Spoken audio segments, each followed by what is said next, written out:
Thank you very much for joining us on the Voice of Job Seekers podcast. This is Mark, your host. And as always, I love bringing you the best job search and the latest job search trends that are going on in the world of job search, careers, and workplace. And with me today, Keirsten Greggs. How are you, Keirsten? I'm good. Thanks for having me. Good deal.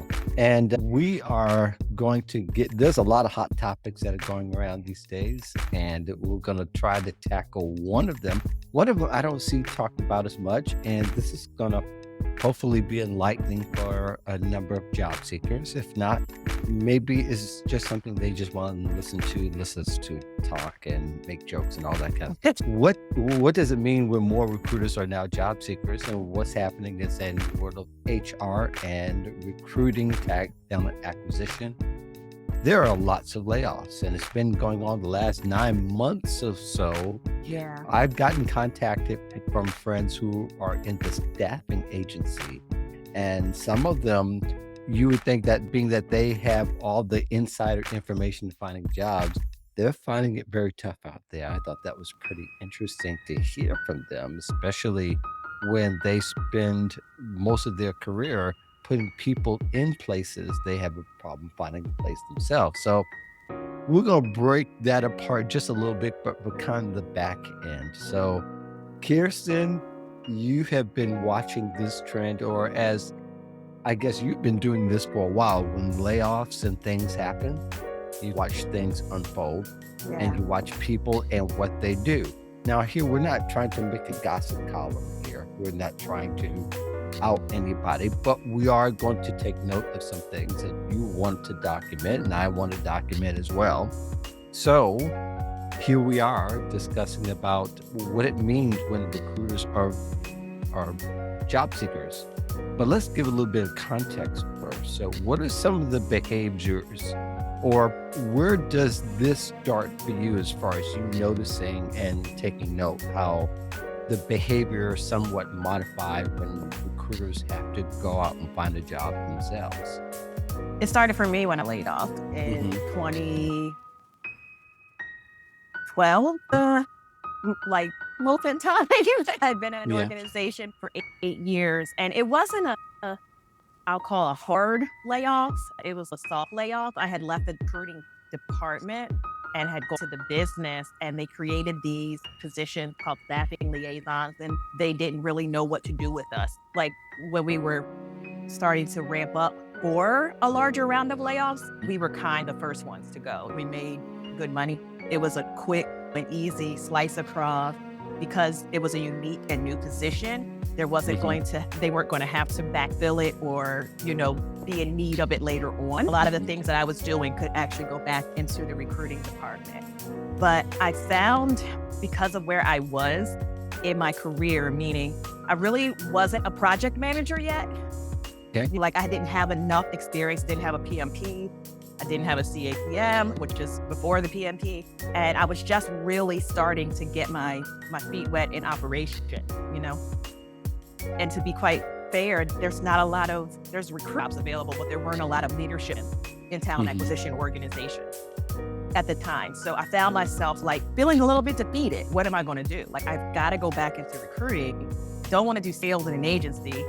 I want to stay in corporate, but what do I do? Where are the opportunities? I had really started to build up and really brand myself, and not even knowing that I was doing it. There was no trap recruiter yet, but I was already doing trainings. I was already collaborating with the greater community, internship programs and college and university, community orgs. I was skiing places. I was doing recruiter training and hiring manager training. But again, there wasn't a lot of opportunity for me. So a lot of times folks were bringing me in, they didn't even have jobs. They just were like, oh, we wanted to meet you, or they were taking pain, having me do projects or interviews and taking my intellectual property and creating things for themselves, like their metrics and their all that stuff. So I started to understand having the veil lifted, yeah, some of the stuff that people say about us is not true. It's not 100% a lie. We're not the best people.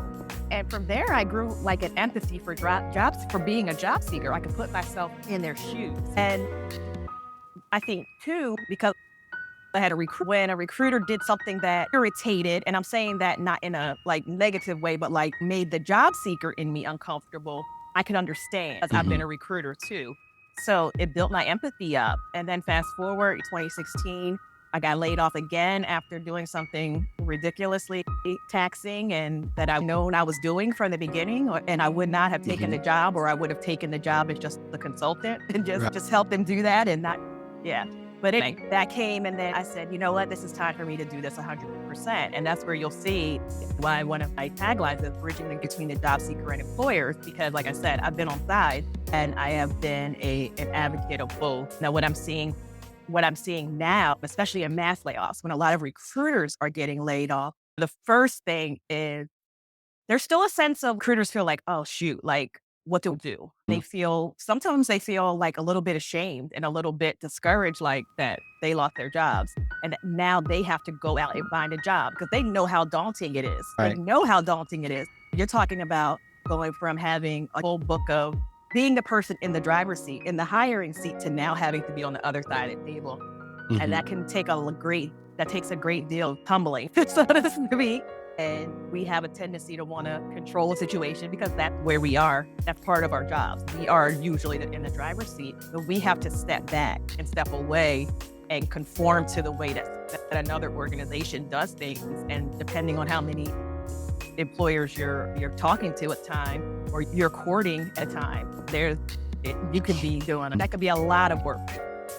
Yeah. So, I imagine that some of it too is that you can now feel something similar to a microaggression or microaggressions. I don't believe in It is, microaggressions. I don't believe in yeah, microaggressions. They're all yeah. all macro. They're all Oh, yeah. aggressions. Okay. they all Yeah. they They're are all aggressions. Yeah. No, aggressions. no such thing as a micro, but the slightest thing does hurt, or the slightest Yeah. acceptance do hurt. And do you feel it's sort of like when you're exercising, you could feel certain muscles being worked on more than others? So if you can feel sometimes that maybe some of the things, the assumptions that recruiters tend to make, that you can feel it on the other side.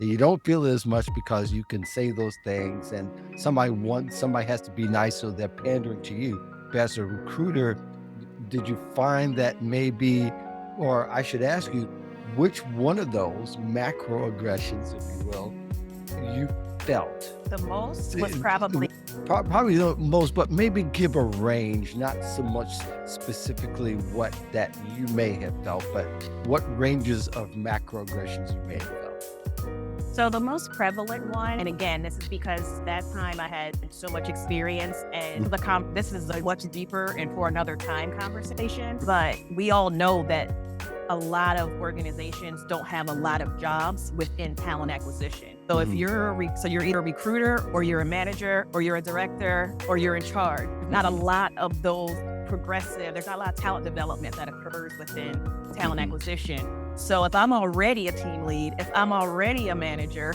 if I'm already leading operations, and now now I'm applying for individual contributor positions, people are looking at me like, you don't They want to look do at you. this job. But they're like, Yeah. oh no, you get the overqualified. And this is, again, these are things that I had in the past before I got more experience, would say to people too. Oh, Mhm. you're too experienced for this. You're going to be bored in this position. You're going to be that. So that was the biggest one for me, was people being afraid that either like I wanted their job or Right, right. that I was just taking something and I wasn't going to stay long. And we have this idea that, and it's true for the most part, when you have a job, it's easier to find a job. They're like, she won't stay here long. Yeah. They're like, she's going to take this out, and the next thing you know, she's going to get that VP Yeah. position. She's going to be gone. Yeah, so they don't want to invest in you. And there's not much to invest in me in an individual contributor position. And I'm not saying that in a like cocky type of way, but it's just true. I felt that a lot. I Mhm. felt some industry snobbery, I will say, because as the bulk of my career is intelligence and defense, but it was a tech as well. I had built security practices. People had to be cleared. I've done executive recruiting, but those people had, high level security clearances. I've worked even globally, but again, where people worked on military installations where they were American citizens working in a country, there, being given opportunity to convey or getting people to look at me and see X, Y, Z company, and now I'm flying at a FANG something. They're like, oh, they don't understand how that translate over, and like the work that you do in your company is the same work that we do at these companies as well. So I Right. some of that too. There were some of that those coveted companies at the time, or a little snobbery there that I was qualified, or I didn't have the industry, I didn't meet their industry standard. Yeah. There must have been some kind of snobbery too that you felt even just being unemployed and having to talk to somebody who was or is considered a peer and having to have those same Yeah. types of conversations. Yeah, it was. That was challenging. And then back then, of course, it wasn't pandemic, so we were going to interviews and Right. getting dressed up, driving my Mhm. car someplace, and then they're late or Yeah. they ran over on the next thing and they send somebody else to keep me warm for a minute, and then they come in and only have 10 minutes to spend with me because they got to jump to their next meeting, like that kind of thing. The time wasting that's probably like the third. Those are the three biggest things that I felt. Did you ever felt like you wanted to break? I did break. I don't know if you Okay. remember this, but I was blogging at the time, and as much as it was for me, like me doing Monday motivations, like all that stuff was for Mhm. me. Like it helped other people Right. too, but that was for Right. me. Me reminding myself, me putting myself out there. And I remember I wrote a blog. Very difficult for me to share that with people because I felt like I would lose some legitimacy if people, number one, knew I wasn't employed as a recruiter. What do you want? Like, what do you like Mhm. giving me job search advice when you're not employed? That kind of thing. Or what are you doing telling me how to interact and how to network? What are you doing? So Right. there was that. And like you just said, like I was depressed, but I wrote a blog post and I needed people to understand because it clicked one day. I was like, I'm not depressed because I don't have a job. I don't have a job because I'm depressed. Like that was the shift for me. So once I started to pull myself together, and I did that, like I said, by sharing things with people, and just even one person saying, oh my gosh, I saw the video that you did, or I read this thing, it really helped me. And I got a new, like seeing people win again, like it Mhm. was a main driver for me when I first started recruiting. You know how good it feels when you make a placement. Someone gets out like Sure. that feels good. Sure, you changed somebody's life. Yeah, that feels You really changed good. somebody's life. And when that power is taken from or when that power has been removed from you, you are no longer a Superman who is kryptonite-less. He now has the kryptonite in his midst, and you do feel that weakness, or at least in your mind, you're thinking you're less than you were before. I wish I was what I was Mm. before.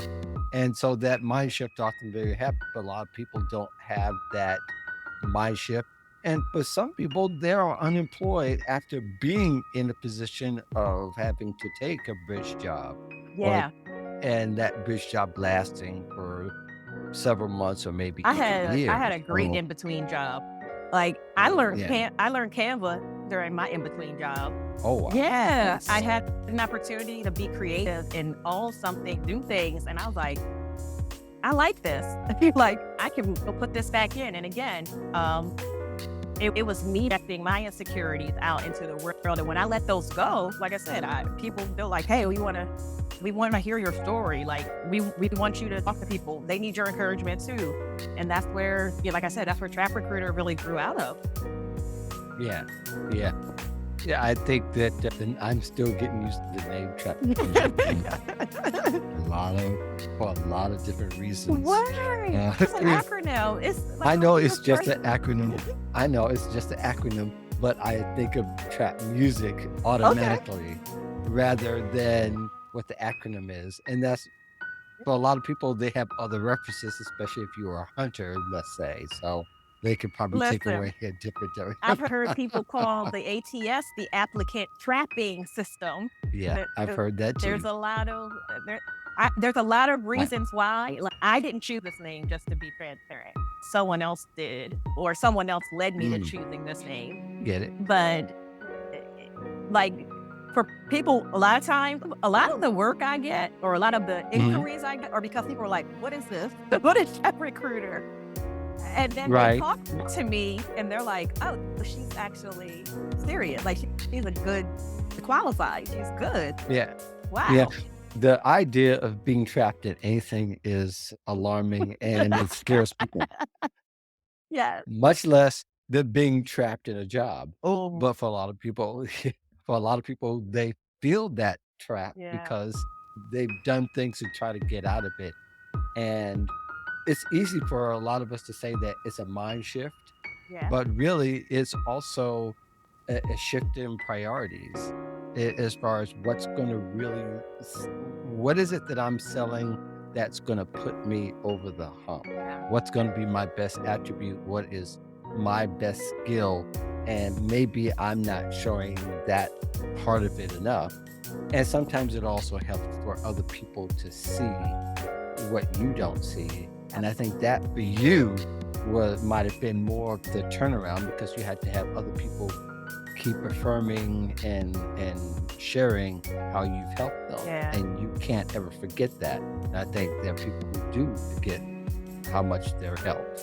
Well, it wasn't just job seekers or folks that were out in Right. the world. Like I have a huge support. Right. I have a huge support system, cheerleaders. Mhm. I have friends that would pass me work. People that were like, "Hey, we just need some staff augmentation. Can you do this real quick?"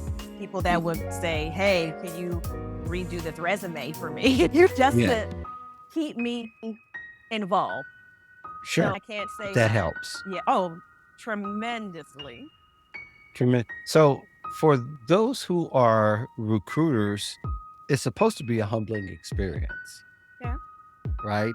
Being laid off. It's supposed to be, do recruiters themselves can make the experience for the next person coming along, I don't know if I'm using the right word, less emasculating than before them after they become employed again? Do those How do those lessons resonate for you as you begin to help others as you've gotten back on your feet?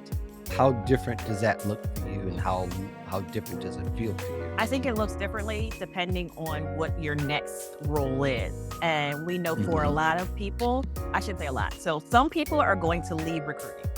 Some people are going to go and do something completely different. I Mhm. think that will make them better hire. And I think they will use those experiences and make them better hiring managers, not just because they Sure. were job seekers recently, but also because they recruiter and they know Mhm. how to collaborate with all of the stakeholders in the hiring process. And they know how Mhm. recruiters are treated. They know how recruiters are scapegoated. They know how those things. They know they have they have a perspective that they're bringing having been in that role. So if they go and, like I said, go do something else and that they're in a hiring capacity or they're part of an interview team, whatever the case may be, they're going to be better at that. If they do stay in talent acquisition, I do think that they're going to share, they're going to have a little bit more empathy. They're going to share their experiences a little bit more. They're going to be more open to some of the things that I do, quote unquote, for free. Hi, like I really want to submit your resume, but if you just move these couple things around, add this, tell me what you mean by this, taking a look at one resume and like, want to talk to this person before I say no. Like Yeah. they're going to do a little bit more digging. They're going to be more deliberate in the time that they spend engaging with people, and they're going to have a little bit more respect for other people's time too. Because like I said, time is the biggest commodity Right. in recruiting. We love to send people, we ask people what their availability is, but we know that we're looking for these time frames. Or I could ask someone, okay, when are you available? And they give me 30 minutes. One day for 30 minutes. And I'm like, no. Oh, Okay. Before that, someone who's trying to move, they're high volume, they're trying to move around, they're probably not going to get to that person till later. They're like, when they mm, they figure out how to you be a little bit more accommodating, then I'll take them more seriously. And I Mm. think we make a little bit more concessions and we give a little bit more leeway once we've been in that position.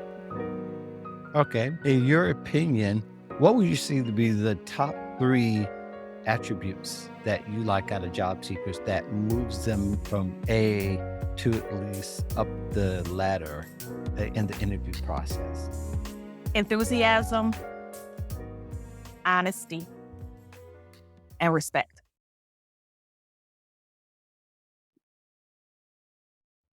I can see all 3. I think those are almost self-explanatory. Yeah. But I think one of the things you want somebody to tell you the truth, want to respect your time, and you want to know that they want it, so to speak. Yeah, they want their That job. Do you want this job?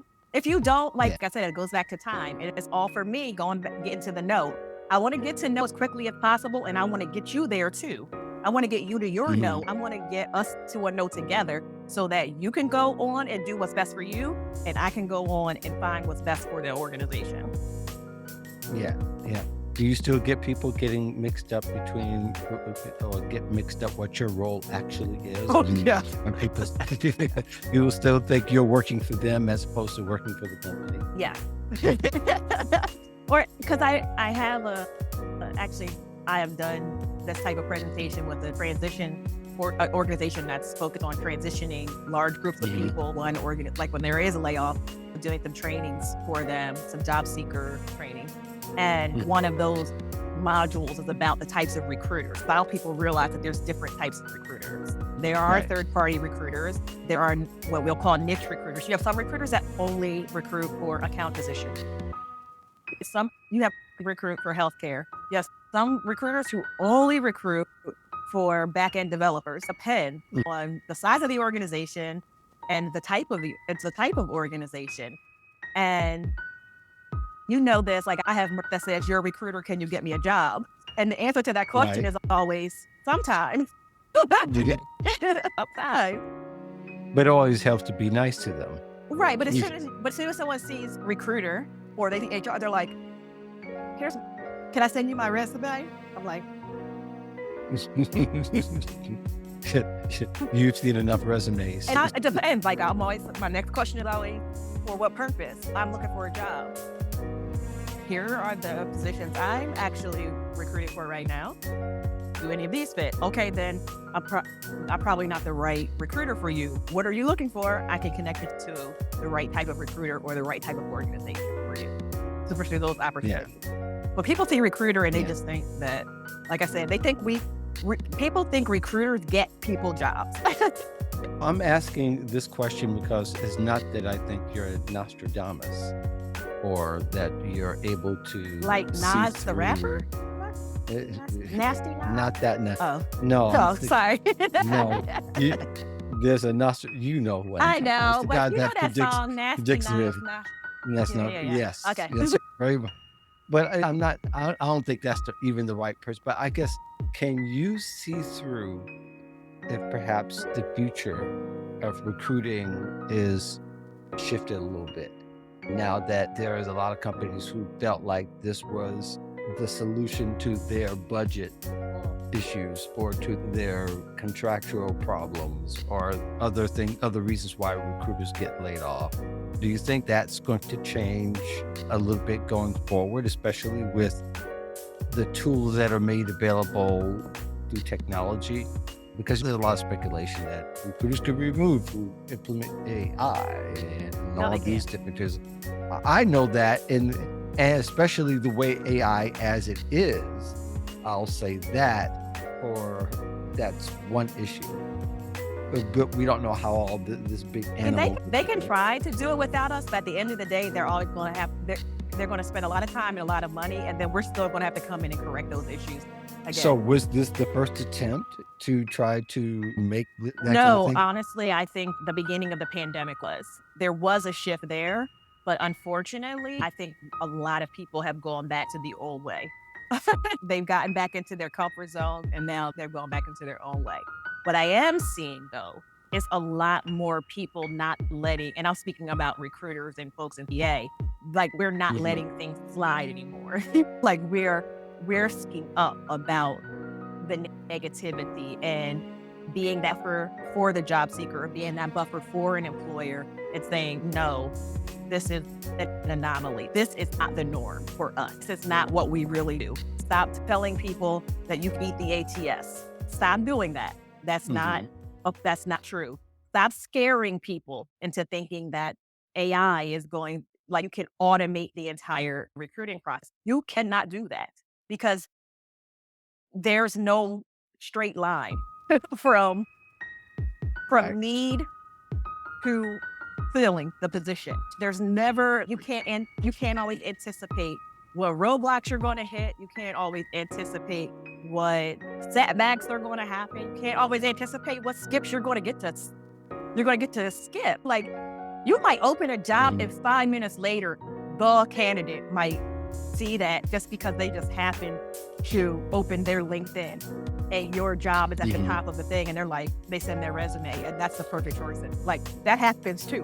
Great session. Yeah. Thank you very much for spending some time with us here in the Voice of Job Seekers, as always. You look like one of my default co-hosts. Yeah. Seems like I've only had 3 or 4 people I've talked to this year, when I've talked to a lot Really? more. But yeah, it seems like I've talked to a lot more. But honestly, I think it's good to kind of have a deeper perspective, and particularly you and Jack I've had on lately.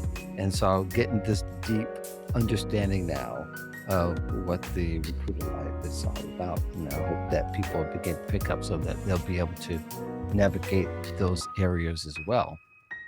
In the meantime, Keirsten, people can find you on LinkedIn. Is that right? Yep, at Trap Recruiter. And if you mind if I drop a bomb? Go Drop ahead and it. drop a bomb. Yeah. Okay, it's drop. So next week, I will be debuting at the new host of Wins, Woes, and Wine. It is a TA-focused show sponsored by Visage Jobs. I will be streaming on LinkedIn Live. So please come back 5 p.m. on Wednesday. Okay. Yeah, and Territory Hayes is going to be the first guest. I know a lot of you guys, please come by 5 to 5:30 and check us out. And then the next guest, I'll save that for the show. Oh, And wow. Trap Chat Live, Okay. Trap Okay. Chat Live is still going, coming back in May, as I was getting ready for the new show. But coming back in May is Trap Chat Live, and you can find that on Wednesdays at 2 p.m. Eastern. Could you give us the title once more? Win, That show. the new show, Win, Woes, and Wine. Will this be an evening show? 5 p.m. Eastern. Yeah, Yes. this is happy hour. It will be so- happy hour time. I'll just figure out how the wine will fit in. So you gotta be in the evening, because if it was in the morning, that would suggest something. Well, listen, I'm not forcing folks to drink wine. I probably won't drink wine every week, but who knows? yeah, I got We'll, it. It's a we'll see vibe. how my day goes. It's a vibe. It is a vibe. Yeah. So for the rest of you, the Voice of Job Seekers podcast, of course, can be found in all podcast directories, about 99% of them. And sometimes there are podcast directories I never heard of that actually ends up being in the podcast directory, but we won't go there right now. But you will be able to catch the replay on YouTube, LinkedIn, and Twitter. So for the rest of you, peace in the valley of love. I'll see you the next time.